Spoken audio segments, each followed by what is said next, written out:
كتير مننا يريد رزقا كالمطر ينزل عليه، وهو يدعو بالرزق ولكنه لا يرزق. الحقيقة ربنا أنزل الرزق، قال تعالى: وفي السماء رزقكم وما توعدون. لكن المشكلة إن بينك وبين رزقك غطاء، حاجز. ما هذا الحاجز؟ هو الذنوب، هي اللي منع رزقك يوصلك. قال تعالى: وما أصابكم من مصيبة فبما كسبت أيديكم ويعفو عن كثير. طيب الحل إيه؟ الحل بسيط جدا، أزل هذا الغطاء وسوف يصل رزقك كاملا وتتنعم فيه. إزاي؟ بالاستغفار والتوبة. وفي مرحلة صعبة جدا بتحصل لك لما تبدأ تستغفر بأعداد كبيرة، وفجأة بتحس باكتئاب، والحاجة اللي نفسك تحصل وبتدعي دايما إن هي تقرب لك بتتصعب أكتر وبتبعد أكتر. أول ما الإنسان يبدأ يستغفر بصدق ويتوب ويقرب من ربنا سبحانه وتعالى أكتر، بتبدأ الحرب بجد. حقيقة انت كده بتخرج من طريق الظلام للنور. وهنا الشيطان ازاي يسيبك تعمل كده؟ ازاي يسيبك في حالك وانت عايز الرحمة والمغفرة والرزق؟ فالمرحلة دي أهم شيء ينقذك علشان تقدر تكمل هي أذكار الصباح والمساء.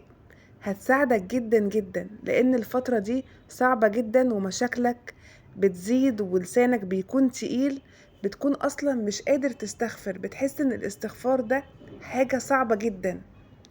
بتكون نفسك تستغفر زي الأول لكن مش قادر وحاسس إن لسانك تقيل.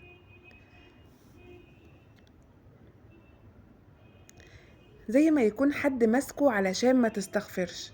فبيبقى أذكار الصباح والمساء هي الحل، وهتلاقي التوتر معاك بيقل. وكل دي أمور طبيعية.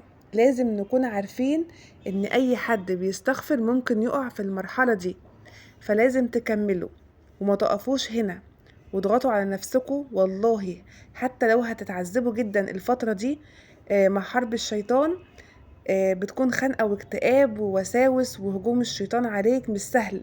فكملوا وهتوصلوا وتشوفوا الخير بأمر الله.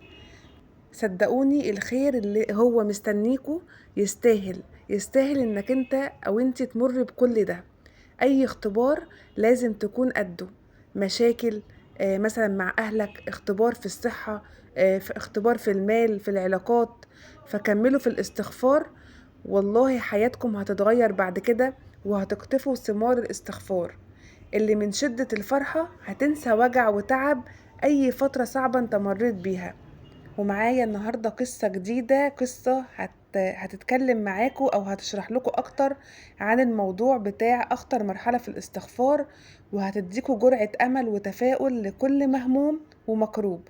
قبل ما نبدأ قصتنا اللي كلها طاقة إيجابية، لا تنسوا وضع اللايك والتعليق بذكر الله واشتراك في القناة، وإن شاء الله في ميزان حسناتكم وحسناتي، والدال على الخير كفاعله بأمر الله. تحكي صاحبة القصة: السلام عليكم، أنا أختكم. عشت أيام صعبة جدا لم أكن أتخيلها. منذ حوالي عام انقلبت حياتنا رأسا على عقب بعد ما فصل زوجي من عمله. يعني زوجها انفصل من عمله، وفجأة وجدنا أنفسنا بلا مصدر دخل، ودخلنا في دوامة الهم والضيق لا يعلمها إلا الله.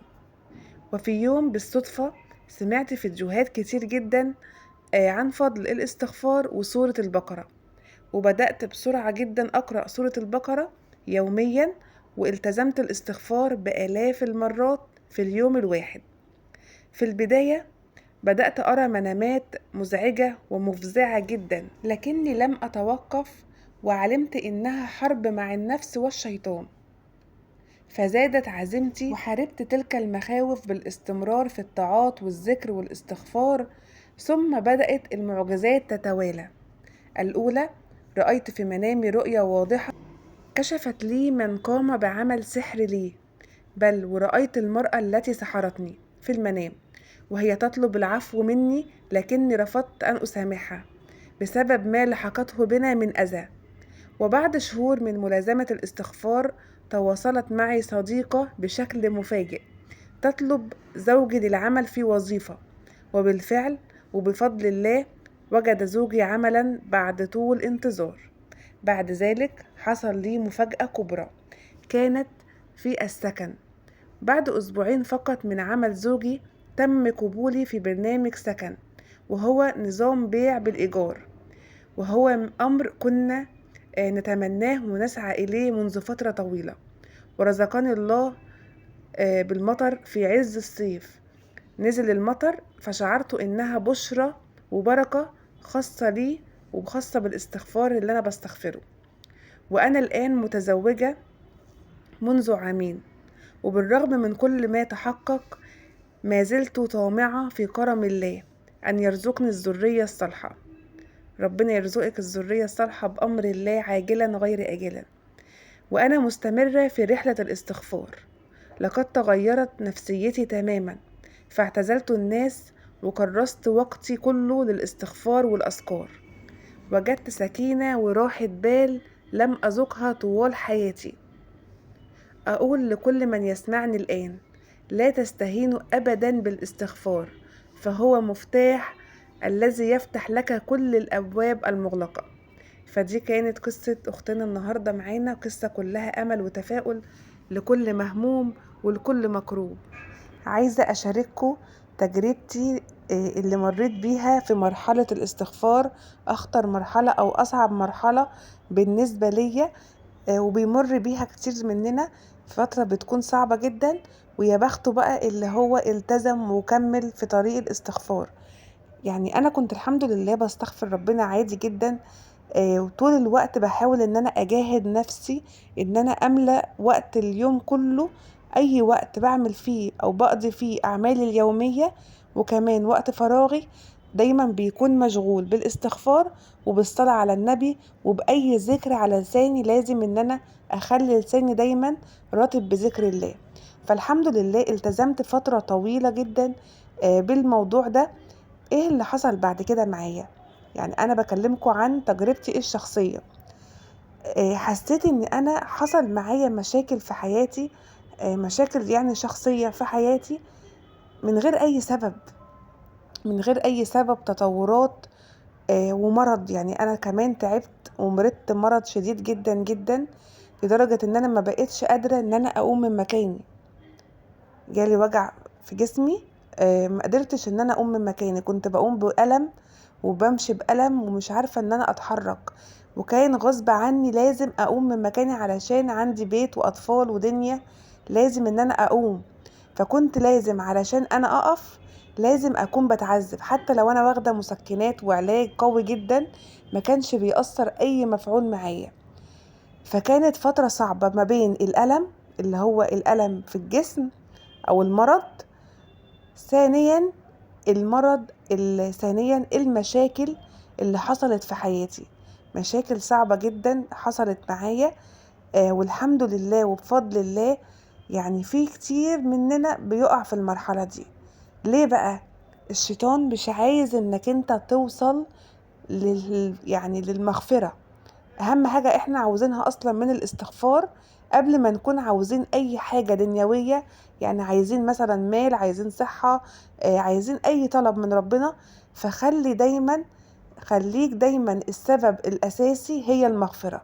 لو انت بقيت طمعان في مغفرة ربنا، هي دي الاساس عندك، يعني بتستغفر وبتذكر الله علشان ربنا يغفر لك، فالدنيا كلها هتجيلك بعد كده من غير ما تطلبها. فانا كنت بستغفر وبذكر الله كان بقصد المغفرة. فحصل معايا كل اللي انا بقول لكم عليه ده، المرض والمشاكل من غير اي سبب، مشاكل في البيت، وكمان يعني كنت كارهه مش عايزه اشوف اي انسان في الدنيا، زي اكتئاب شديد جدا حصل معايا.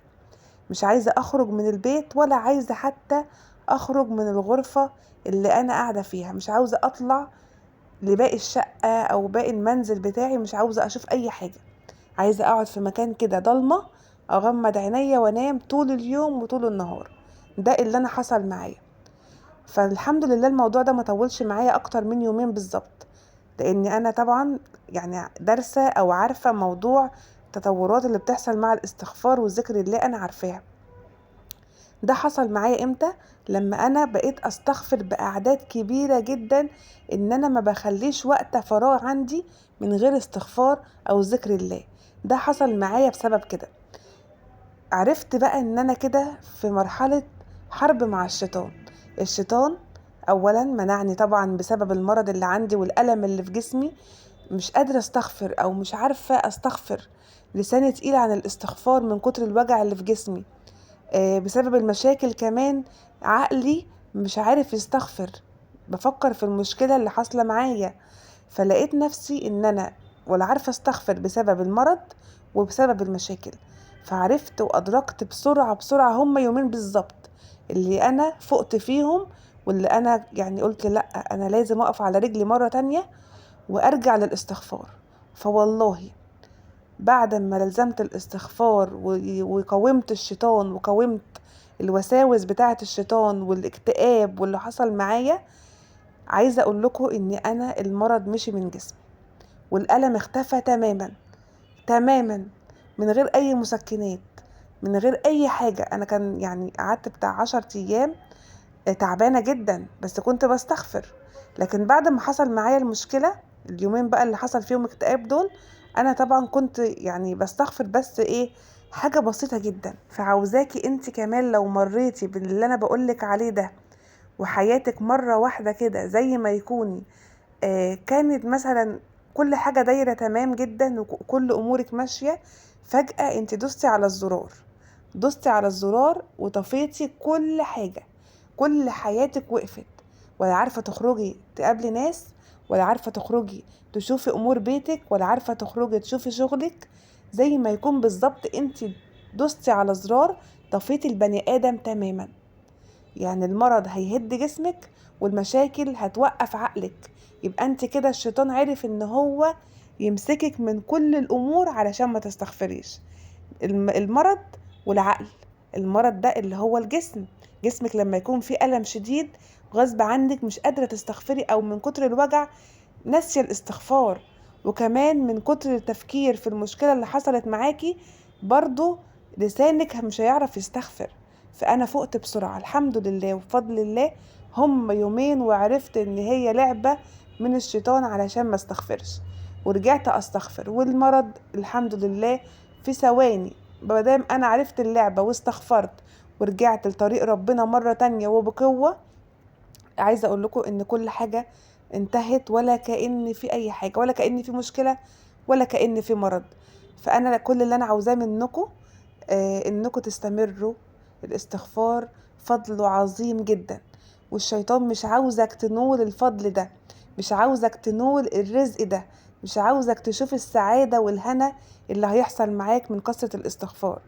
فلو وصلتوا لحد هنا من الفيديو الجميل ده، لا تنسوا وضع لايك وتعليق بذكر الله. اذكروا الله في التعليقات، عاوزة تعليقات كتير جدا بذكر الله، وإن شاء الله في ميزان حسناتكم وحسناتي، والدال على الخير كفاعله بأمر الله.